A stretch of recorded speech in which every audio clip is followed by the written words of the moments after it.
Hey everyone, it's Xackadee, just here to do another Xack Reacts, as my last one was about E3 from pre-E3 and my expectations and hopes and thoughts about E3 in general before the E3 started. Now E3 has come and gone, more or less, and I'm just going to talk about my thoughts following the press conferences and everything that we saw and all the sort of new reveals and trailers and things, and how I feel about E3 now that it's passed, and just talking about video games for gamers in response to this latest thing. If you haven't seen my pre-E3 video, I think it's worth watching because I do want to bring up a couple of things that I talked about in that, and I didn't think I was going to. I really didn't think I was going to bring up the issues or topics that I talked about in there again. It wasn't really stuff that stemmed from me. It was more my response to someone else's blog about the subject, but nonetheless, in that video, I discussed a few things about E3 that were a bit questionable. Not just E3 as well, but gaming as a whole, and that were worth discussing. And I got some pretty interesting discussion in the comments there. I really did appreciate that. I thought that was pretty cool. Yeah, no, I don't want to start any fights. I just want to discuss things and openly talk about what's kind of good and bad about these things, because as much as we love these things, I think it's always important to remember why we love them, and if there are problems with them, I think we have to acknowledge them, because if we don't, then we're ignorant, we're blind, and we're just fooling ourselves, and that just causes damage, not just to our relation with other people who are more aware of these problems externally, but also internally. I mean, how can we really be satisfied with ourselves if we don't really pay attention to the things that we care about? I mean, what does that say about us? So that was remarkably deep. I did not really expect to say that much about the subject just off the bat like that, but there you go. I just think I just need to establish why I'm talking about this, because it is important, and that's why I think it's important, and I hope you would consider it to be important as well, and not to just brush it off as, come on, just get to the games, man. You know, this is wasting time talking about deep stuff. We don't need that. We're video gamers. We don't do deep. That's for David Cage. Look, I do have opinions on the games that were revealed. I do have thoughts and hopes and reactions to that. So I'll put a little timestamp in the video to skip the big deep speech stuff if you want to skip that stuff and just get to the games. But again, I would encourage you to just hear me out a bit, because I think this is worth saying. So the bottom line is, the big reaction I've kind of taken away a lot from this year's E3 from a lot of people, not just like people online, but also my friends, people I personally know, is disappointment. A lot of people have come away from the different press conferences and said that was underwhelming. And I kind of understand why. While every press conference, to its credit this year's E3, every press conference did a fair job at what it was trying to do. Even Bethesda's, which I think was the weakest, it was still short enough that it didn't waste our time too much when it didn't have anything else to say. So each press conference was decent.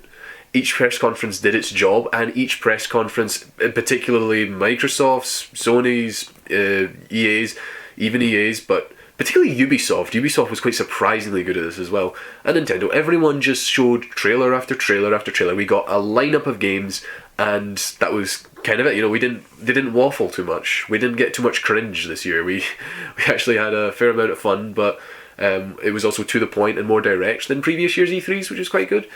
But the main concern that a lot of people have walked away from E3 this year was there were no big surprises. There were no big heavy hitters either. We got some interesting reveals. There was things like Beyond Good and Evil 2 was announced. I'll talk about that later. There was Spider-Man PS4 came back for the first time in ages, and we got to see real gameplay of that, and I'll talk about that later as well. There was Shadow of the Colossus is getting a remake. Undertale is coming to the PS4. There were a whole lot of indie games that had some pretty interesting art styles and aesthetics. A new Dragon Ball fighting game. EA showed off a bunch of sports, but there was also the new Assassin's Creed.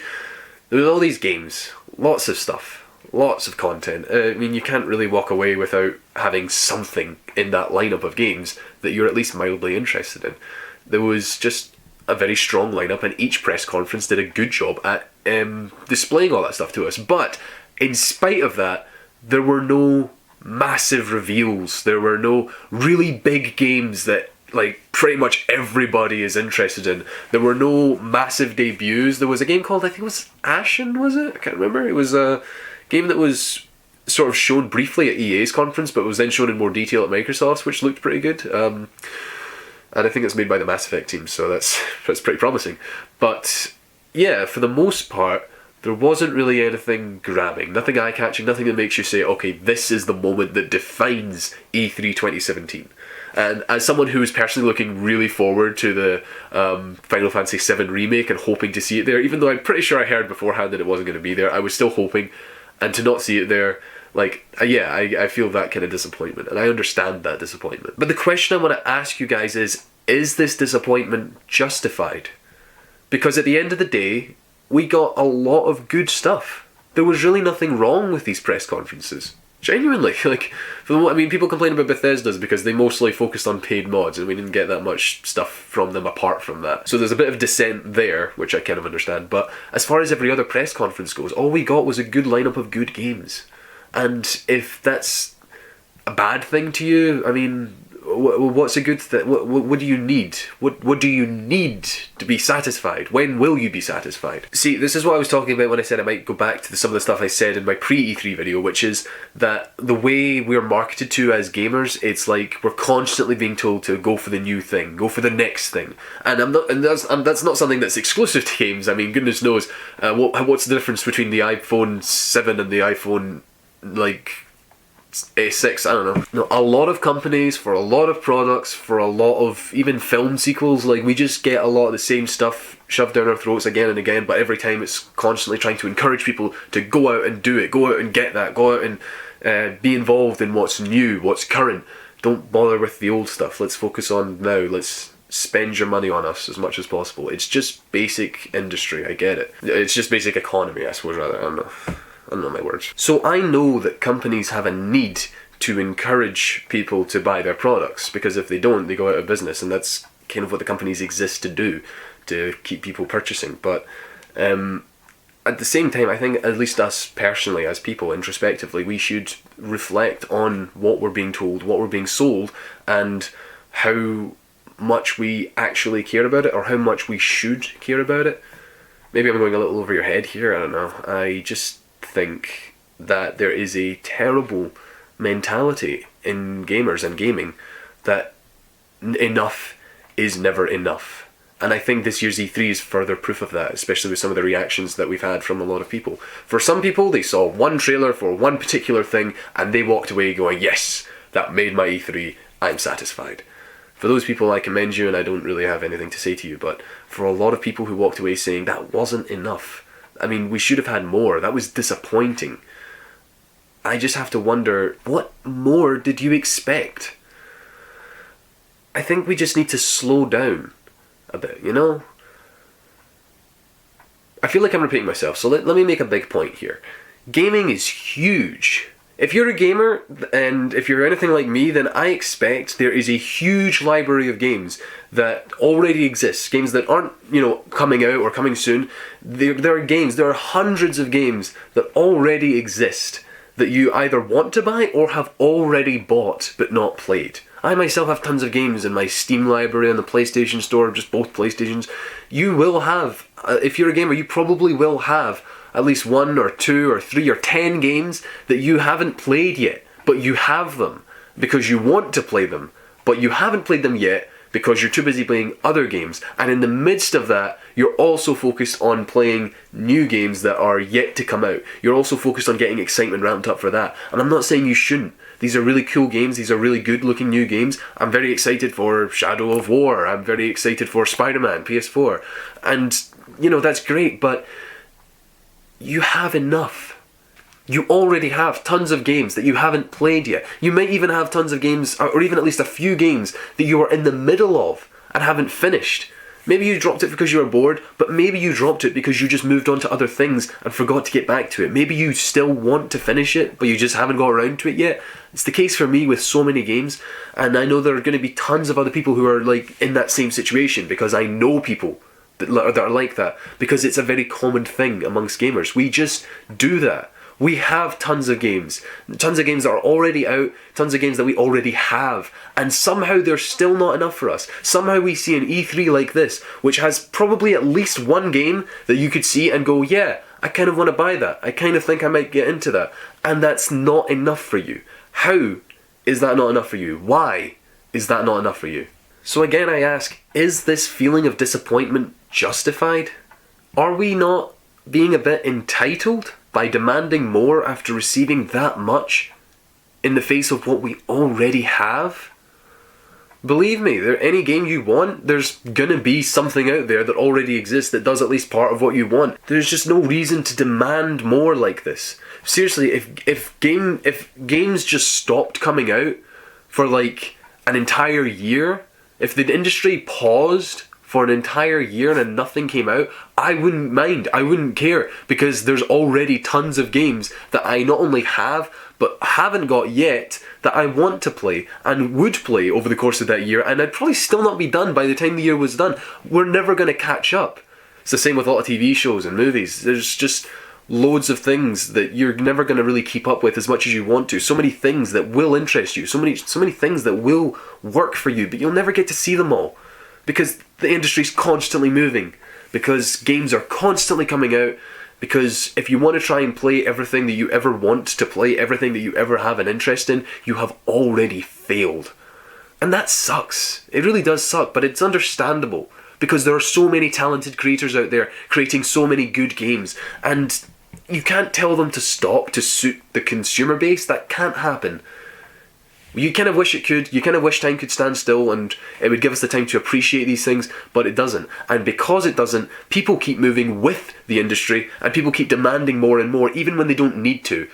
And that's why I don't think it's justified that we complain too much to Ubisoft and Sony or Microsoft for not giving us more, for not giving us the big game that we were really looking for not giving us a big surprising announcement that knocks our socks off. Who needs it? We don't. The fact is we don't. And if you think you do, then you really need to take a step back and just think about it. Just stop and reflect on what we already have that you're not appreciating. I really believe that, because the game I'm most looking forward to, the game that I am most anticipating and really excited for, my favourite game franchise, Kingdom Hearts 3, that is the game that I am most looking forward to above anything else. And if it didn't come out in 2 years' time, if it was delayed another 2 years, I wouldn't care, because it's not like I have nothing else to do in that time. And it's not like there aren't going to be other things coming out in the process that will keep me busy. I mean, I have other things to do. I have other interests. And I can barely keep up with them as it is because of the other things that I have going on in my life outside of gaming. We are not isolated to this one thing, but a lot of gamers seem to act like we are. Like there's nothing more to life than gaming, and when we act like that, I think that results in a demand for less interesting games, less powerful games that reflect life, which is again is something that I talked a bit about in my pre-E3 video. The fact is we get a lot of games that are just so crass and thoughtless, and if we had a bit more demand for games that had a bit more effort and energy put into them, which we do to a fair amount, but when we have games that really put an effort into giving us an experience rather than just something distracting or a time waster, then we get more memorable and more enjoyable experiences, and that makes gaming more worthwhile, because it's not just some kind of distraction from life, it's a part of it.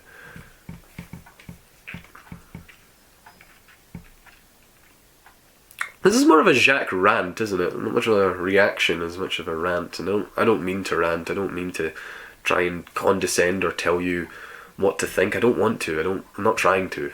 I'm trying to tell you what I think. If you disagree with me, then you are free to do so, and I encourage you to just say what you feel in the comments. I don't want to sound like I think I'm absolutely right, because there is absolute truth, but I don't know if that applies here. That really depends, and this is a complicated subject. I recognise that there are a lot of different perspectives. And if you were looking for something at E3, if there was something that you were particularly hoping for that didn't show up, and there was nothing else at E3 that interested you, then I sympathise. I empathise with your disappointment. You know, I don't blame you.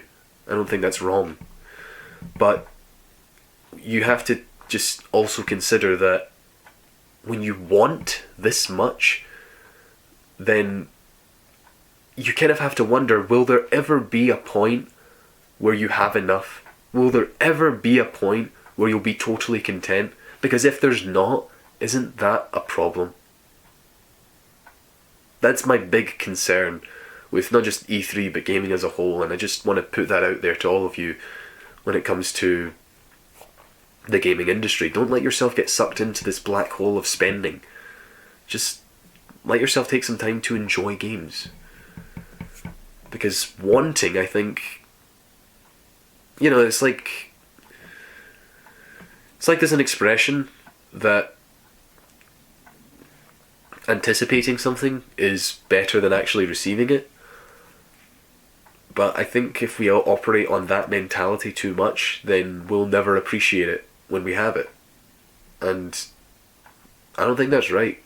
I don't think that's good. So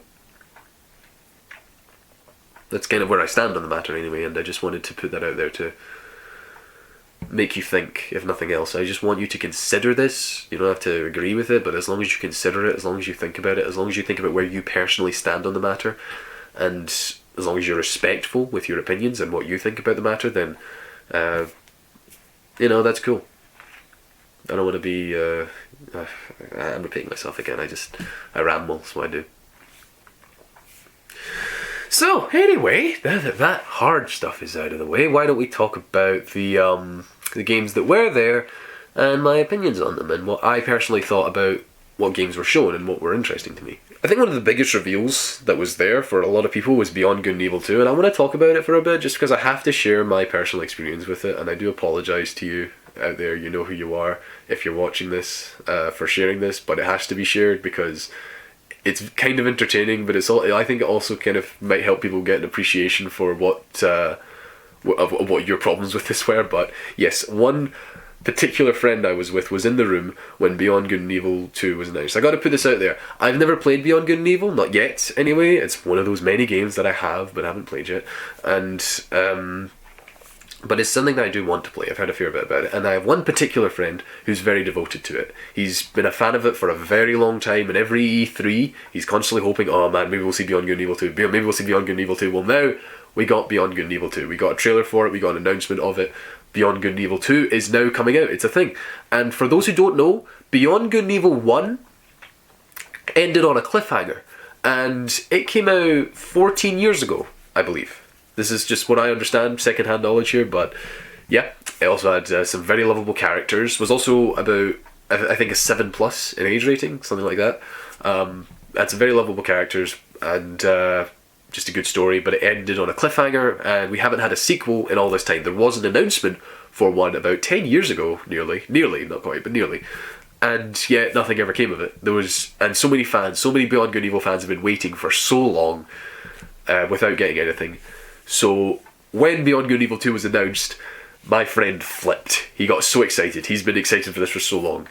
And then we saw the trailer, and his excitement turned to confusion. And then we heard about information about it afterwards, and he put the pieces together, and he was so angry. He left the room in anger. He was raging. He could not have been more angry and disappointed. I don't know. I genuinely wish I'd filmed the thing. It was terrible, but hilarious. Terrible though. More terrible than hilarious, personally, I say that. But yeah, I felt really bad for him because it's a prequel. The game's a prequel. After all this time waiting for a resolution to a cliffhanger, we're getting a prequel that stars none of the original cast? I mean, as my friend says, true fans are going to be disappointed with this because all that anticipation seems to have gone to waste. I mean, what are they planning to resolve it like at the end of the game, or is it going to be? Are they saving it for Beyond Good and Evil 3, or are we ever going to get that resolution? I mean, I don't know. I've not played the game myself, and when I do, maybe I'll understand more what the hope for it is. But gosh, I can't imagine how disappointing that was for him. And there are a lot of people who just don't really seem to care, who just, from the reactions I looked up online, most people were just like, woohoo, it's a thing, it exists, Beyond Good and Evil 2. Like, more people are happy for the fact just because it exists, rather than for what the game actually is. Again, I feel like this, I'm sorry to bring this up again, but I feel like it really ties into what I was just saying earlier about how we seem to want things more than being able to appreciate them once we actually have them. But there you go, kind of a fine class example is Beyond Good and Evil 2. It's a game that doesn't deliver on any of the expectations or hopes that fans had for the sequel, but people love it anyway. I mean, I'm not personally invested in this, so I'm not too fussed, but I just had to share that experience. I don't know what your personal opinion of Beyond Good and Evil 2 is, but there you go, big announcement, and that's the payoff. So yeah, again, sorry to my friend for just, or maybe he'll appreciate me sharing that, I don't know. There you go. Yeah. So I'm not personally sure what other games to talk about at E3 there were, but in general, there were a lot of very interesting art game. I mean, I don't know how to say it. It's like, in general, a lot of the games that were shown this year's E3, particularly a lot of the smaller titles, I remember some particular that stood out at Microsoft's conference. There was one which was called something last night. I can't remember exactly, but it was like a kind of pixelated 2.5D kind of game, but a mixture of 3D and 2D sprites, and it looked really cool. In general, there were a lot of games that lived up to that kind of standard of having a really good style, like a really good art style, a really good animation style, aesthetic. There was a new Dragon Ball fighting game, and whether or not you're a fan of Dragon Ball, that was announced at Microsoft's conference.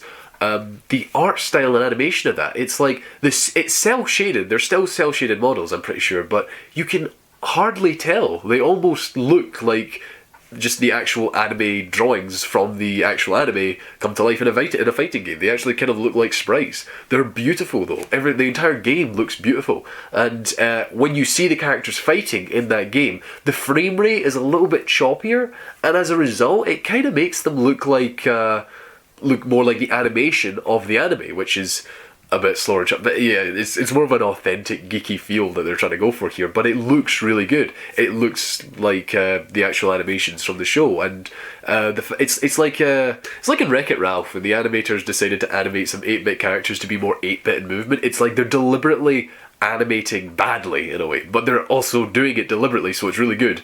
I don't know how to describe it. It's just kind of silly, but yeah, that's there you go.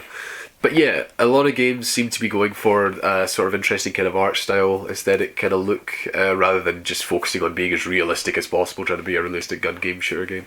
So, I appreciate that. I think it's better when games go for an art style and stick with it. I mean, I would. I'm a Jack and Daxter fan, I'm a Kingdom Hearts fan, I'm a Ratchet and Clank fan. I like that stuff. I like it when games focus more on just having something that fits a certain aesthetic, and then you don't really have to focus on making it look as good as possible. You can focus more on making it play as good as possible. The focus is more on like the story and the fun and the gameplay, and that's good. That's more of what I like to see, I guess, in games. I know that's not for everyone, but that's my thing. Losing my voice here. I've been doing a lot of talking. Anyway, Knack 2. Yeah, I'm bringing this one up. I actually have to, because I saw some gameplay for it just the other night, Knack 2, and it actually looks like fun. The first one I know is kind of a letdown in terms of gameplay, I think, and the story. I watched all the cutscenes for Knack 1. I had a curiosity about the story, and it ended up being a bit bland, a little disappointing, I guess, but second time's the charm, maybe? I don't know. But seriously, Knack 2 has a bit of a focus on co-op. From what it looks like, a co-op platformer, basically. There was a lot of good platforming, and the combat looked like fun, particularly with a friend. So hopefully it stands up being a single-player game as well. I mean, they didn't really, obviously that's not what they're focusing on, and that's worrying if you ask me, because most people play games to be either single-player or online these days. But you can't devalue the quality of a good co-op game. It's just, you can't really get another experience like it when you get a good co-op game and get a good friend and you play it together. You can have so much fun. Just think of how much fun you've probably had playing the Lego games, any one of the Lego games, because you play that with a friend and you can just have barrels of laughs, even doing things the game doesn't intend for you to do. That's a good kind of fun experience that in general video games give you, especially with competitive as well. But I like a good co-op game, and Knack looks like a good co-op game, so I would recommend you keep an eye on it, just because it might be good this time. I hope. Anyway, I'm beating around the bush. The main takeaway games that I'm really excited for. Obviously, I have to mention Spider-Man, okay? Like, as a Spider-Man fan, and even just as a fan of video, like, it looks fun. It looks like a really fun video game. People are complaining a bit about how much of it was gameplay. People are worrying whether, like, it was more quick time event heavy in a lot of... And it was kind of. I kind of appreciate that. I kind of also think there should be ways around that. I think you should use quick time events as a last resort, and try to give players a way to personally do the things that the quick time events are doing, but regardless, I think the focus was more on demonstrating some of the story and some of the action. If nothing else, that set piece that they showed in the gameplay, even if most of it was quick time events, was so cool. It looked really good. It was action packed and it was fun, and the characters, from the dialogue that we got of the characters, was very interesting, and apparently the game is going to have a bit of a focus on Peter Parker, the Peter Parker side of things, instead of just being Spider-Man all the time, which is also very good. And it means he has more of a personal relationship with his villains, which is what gives Spider-Man good villains. And if you see any like interviews of it, it's like there's definitely not going to be any like shooting webs up into the air. You have to swing from buildings, but it's very physics based. So apparently they're hoping to make the swinging more like Spider-Man 2, which everybody keeps crying for because apparently that's the best Spider-Man game. I don't know. I didn't really play. I played a little bit of it at friends' houses before, but then there's the times when you're fighting enemies and you have all those different little moments that people compare to Batman Arkham, and I don't see why people make that comparison as though it's a bad thing. Those are good games, and obviously if you're going to make a combat game like this, you should try to emulate that kind of quality and gameplay experience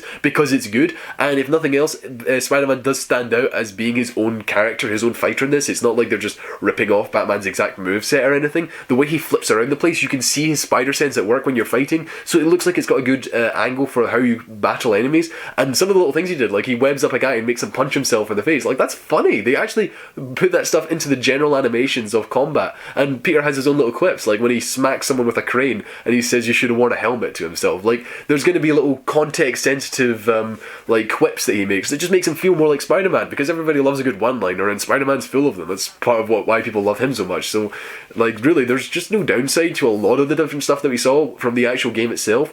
And the story sounds like it's great because you're setting up this villain called Mr. Negative, who's a less well-known villain, so it gives us time to explore a new villain that more people are not going to be as familiar with. And he seems to have an interesting gimmick of being like different moralities. He can change your morality, invert it by touching you. So he grabs Spider-Man at the end of the trailer. What does that signify? They also showed Miles Morales at the end of it, which is he's a guy who goes on to be Spider-Man in the comics, so that's kind of an interesting reference to draw up. So maybe he's just a cameo, maybe he'll be a main character, we don't really know. Aunt May's going to be in it. She's mentioned a couple of times. She works at homeless shelter that Mr. Negative's alternate ego works at as well. That's how Peter knows him. He was also talking to someone called Yuri, which I think is funny because Spider-Man's voiced by Yuri Lowenthal in the game, so Yuri's talking to someone called Yuri, which is kind of amusing when I think about it. Every time he says Yuri, I just think, wait, your voice, it's good. Anyway, what time is it? Needless to say, I'm pretty excited for Spider-Man. I'm a big Spider-Man fan, and Insomniac seem to know what they're doing. And they if you hear them talk about it, they clearly love what they're doing. It's a passion project for them, and I love that it's a passion project. Mr. Negative, for the record as well, he's not going to be the main villain of the entire game, nor is he the only villain. The game actually starts with you taking down Kingpin, from what they said. So beyond Mr. Negative, there's probably more villains on the horizon. He's not going to be the only focus of the game. They apparently have a big cast. What we saw was just the start of the story. Like, they're really just setting up how the game more or less opens. Not opens as much as takes off. Excuse me. But it stars a Peter Parker who's 23. He's like in his prime. We're getting to play a Peter who isn't like, this isn't an origin story. This is Peter fully in control of his powers, fully in control of himself, and his life is going pretty smoothly when the game starts. He's good as Spider-Man. He knows what he's doing. So there's so we really just have a much bigger access to his powers and his gadgets, and that gives us a sense of a powerful Peter. I can't really say much more. You know what? You can leave it to the developers. If you want to hear more, check out from them. But I had to gush. I had to gush because I'm very excited for the game. I love Spider-Man, and it looks like a lot of fun. It looks like it's going to be a lot of fun to play. So yeah, I just had to say all that stuff. So apart from Spider-Man, there is one other game that I saw at E3 that I'm probably looking forward to about as much as it. Maybe not as much, I don't know. But yeah, it's going to be surprising to a lot of people, but Detroit Become Human. I said this in my pre-E3 video, it's one of the games I was looking for, and I was very glad to see it there, even in just a 5-minute trailer. It was good. It was really good to see it. We now see that there's a total of 3 playable characters. We've seen the third one now, and they all seem to be on different sides of the fence. Like, we have Connor, who's the police detective, so he works with the law. He's a prototype who serves humans. We have Marcus now, who's an anarchist, who's fighting for android rights, really, I suppose. But you can choose whether or not to be a pacifist or a violent person about it. But yeah, so that's like 2 opposing views. And then you have Kara, and it's kind of hard to tell where she stands, because she seems to, from this trailer, she seems to have started a family. She seems to be living among humans. But she is an android, and she, from what we understand of her backstory, from what the whole game was based on, she was almost destroyed for being more than an android. So seeing more androids rise up, where does she stand on that matter? What does she feel? What does she think? It's interesting how Detroit Become Human is a game that already has me so invested in its characters and story, and we've only had like 3 trailers for it, but that's kind of all it needed. I've also seen a little bit of gameplay footage, which was so frustrating, because when I watch a game like this and I see people playing it, I just get frustrated seeing them make all the choices that I wouldn't make, or do the things that I wouldn't do. But I kind of understand that they were just pressed for time and they were just trying to move on with it. But it was interesting to see how that played out for them and that outcome. And I really want to play it myself. I really want to make those choices. I really want to be faced with these hard decisions and to make them as best as I can. So I'm interested. I'm very interested. I mean, the Connor demo from last year alone still looks like enough to sell me on the game, but then we have other stuff about the complex different characters, different perspectives, and their fight for their rights, and how you handle facing that kind of oppression. I just think there are so many good themes being explored here, and I love a good story that talks about AI and androids and what their value is to society, what they mean, what is the measure of life. You know, I like a game that I like any story that explores that, and to have a story heavy game that is exploring that, I'm very excited. I know people complain about David Cage for these games, saying, oh, he ruins these things, he's a bit of a, he does things a bit over the top. I don't know. There's people who just don't like David Cage and don't like his games for their for the content. But I've seen nothing in this story to make me wonder. I wonder where he's going with that. So far, everything seems to be leading towards just one complete hole in the story. I don't want to be too optimistic. You know, the game could turn out to have some serious problems when it comes out. But from what I've seen, I can't be disappointed. I'm very excited for it, and I hope it turns out to be great. Very invested in the setting of it, even if it's Detroit, which everyone jokes about being a terrible city or something. I don't know. I don't live there. I'm not American. But I think it's important to remember that while David Cage maybe makes the bad things in these games, he also makes the good things in these games. He is good at what he does, because if he didn't, then there would be no positive appreciation for any of the games he's made before, and there is. So just bear that in mind. We're not all negative. We're not all positive. Our influence on things is mixed. Much like people hate on George Lucas for everything he's done to Star Wars since the originals or whatever. If it wasn't for George Lucas, we wouldn't have Star Wars, okay? So, yeah. I just gotta say, I'm very excited for Detroit Become Human. And I'm not gonna say that one man is going to ruin it at all. Because if I was gonna say that, then I would probably have questioned Tetsuya Nomura's involvement in the Kingdom Hearts games and Final Fantasy a long time ago. Speaking of which, there has been a new trailer for Kingdom Hearts 3, and that is worth discussing because I am a big Kingdom Hearts fan and this channel has a big focus on Kingdom Hearts, and I'm sure many of you are wondering what I thought about the new Kingdom Hearts trailer, and I have not watched that trailer.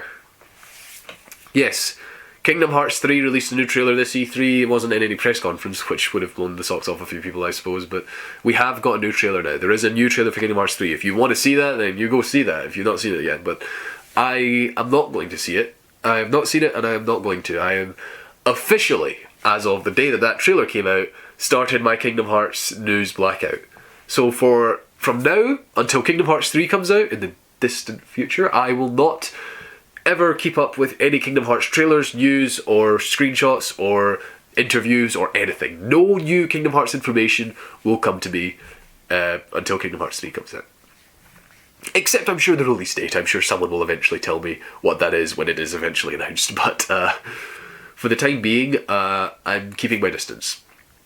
I've officially started the Kingdom Hearts News Blackout. I've removed all my bookmarks. I've unsubscribed from all my Kingdom Hearts channels, and I'm not keeping up with any Kingdom Hearts accounts or blogs anywhere at all.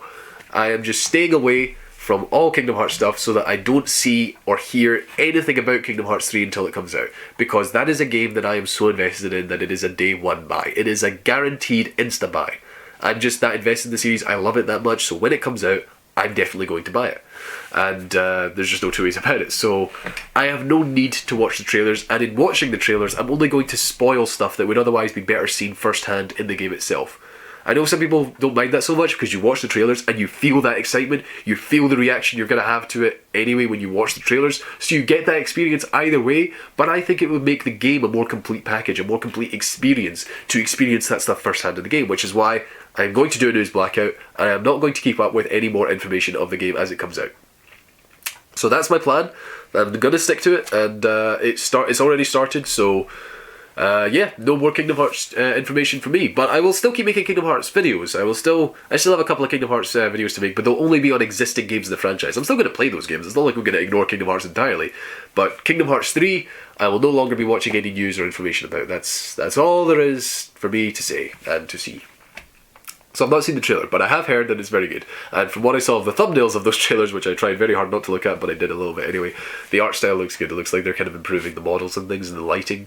So I'm very pleased with the look of it. I enjoyed Kingdom Hearts 0.2, and it looks like they're improving even further on what made that great. So I've heard from my friends that they like the look of it. So yeah, I'm looking forward to Kingdom Hearts 3, but from now on, there will be no more trailer watching for me. So yeah, just wanted to give you the heads up on that. I think a few people mentioned they were kind of keen on the idea themselves. If you have the fortitude for it, if you think you can survive and avoid all the trailers for Kingdom Hearts 3, then go for it.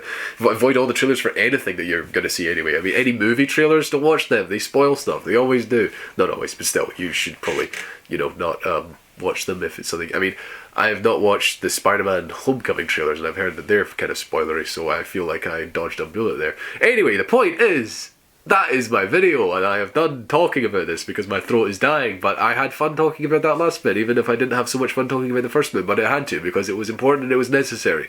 You just have to take the hit and just deal with it, man. This is hard stuff, but it's important stuff, and it's stuff that I think needs to be talked about and thought about because it matters. Not that my opinion matters at all in any way. Whether or not you agree with that, it doesn't matter because it's me. Anyway, I don't know what I'm talking about. I'm just tired and rambling and my voice hurts. So I'm going to top stalking now. So thank you for watching my video. And if you think I am remotely interesting, which is an incredible achievement, well done for seeing that in me. I don't know how you do it. But if you do, then you can follow me on Twitter, or you can see my Xackadee and Friends community on the PlayStation, because I have that and I have a few fans there, and we occasionally discuss stuff like movies and video games. So yeah, that's me. That's pretty much all I have to say. So thank you for watching. If you've watched this far, I don't know how you managed that. I talk a lot and I shouldn't talk as much as I do, but I do. Well, I've definitely said enough. Bye.